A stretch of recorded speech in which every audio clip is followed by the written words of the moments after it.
केंद्र सरकार ने प्रधानमंत्री गरीब कल्याण अन्न योजना को अगले 3 महीनों यानी दिसंबर तक जारी रखने का फैसला किया है। कैबिनेट की मीटिंग में इसकी मंजूरी मिली है। प्रधानमंत्री गरीब कल्याण अन्न योजना का लाभ सबसे ज्यादा बिहार को मिलेगा।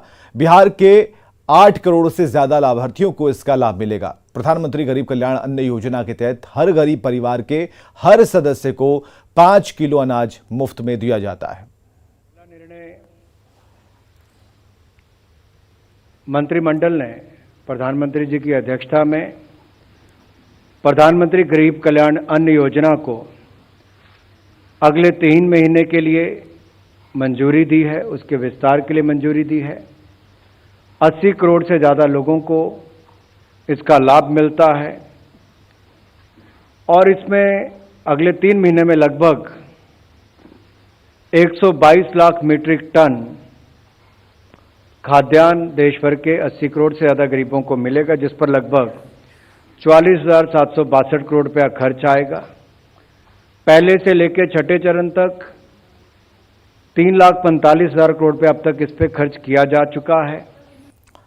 स्टेट लेवल बैंकर्स कमेटी की बैठक में ग्रामीण इलाकों में बैंक की नई शाखा खोलने और कृषि ऋण वितरण पर मुख्य रूप से चर्चा हुई। वित्त मंत्री ने बैंकों को ब्रांच खोलने के लिए पंचायत भवन में जगह उपलब्ध कराने की बात कही।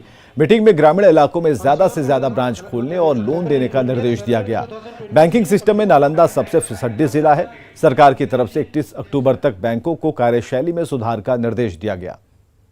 जहां पर हम आगे बढ़े थे उसकी भी समीक्षा हुई थी और जहां जिस क्षेत्र में हम पीछे छूटे हुए थे उसकी भी समीक्षा हुई। जो बैंक जो अंडर परफॉर्मर्स जिसको कहते हैं कि जो चाहिए था उन्होंने नहीं किया, उसकी भी समीक्षा हुई है और उन सारे चीज़ों की समीक्षा करके आवश्यक निर्देश दिए गए हैं और सभी बैंकों ने आने वाले दिनों में और बढ़े हुए सहयोग या जो छूटे हुए उन्होंने अपना परफॉर्मेंस बढ़ाने का आश्वासन दिया है।